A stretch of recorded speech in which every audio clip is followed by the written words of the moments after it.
ሰርታችሁ ባልተሳካላችሁ ነገር አትጨነቁ። ትቀጠራላችሁ፣ ትባረራላችሁ። 3-4 ጊዜ ንግድ ትከፍታላችሁ፣ ትከስራላችሁ። አትጨነቁ። አሁንም ሞክሩ፣ አይሳካ። በደስታና በሰላም ኑሩ። ጥራችሁ ባልተሳካ ነገር አትጨነቁ። ለምን ዳውነንስ አንሞትም? ሰነፉነን አንሞት እንጂ ዳውነንማ አንሞት። ምን ችግር አለው? 3 ክንድ ከስንዝር መገነዣ ብቻ አይደለም ይከተልን? ምን ይዘነው ምን ይነግራል? የለም። ስለዚህ ለምንስ ዳን ሆነ? ድህነታችሁን ለስንፍና ማስረጃ አታድርጉት እንጂ የታባቱ ለምን ዳልሆንም ብላችሁ አትስነፉ።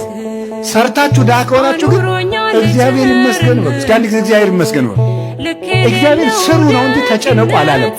እና አትጨነቁ። እኔ ከማን በልጬ ነው? አብርሃም በድንኳን እኮ ነው የኖረ። ጌታዬ ወይ የዚህን ያህል ምን በድዬ ነው ጥሩ ሥራ ማሰራኝ? ሕይወቴ በመባከን አለቀ፣ ለምን አታሳካልኝም? የብዙ ምዕመናን ጥያቄ ነው። አብርሃም ዕድሜ ልኩን በድንኳን አይደል እንዴ የኖረ? እኛስ ከአብርሃም እንበልጣለን? ይስሐቅ በድንኳን ነው የኖረ።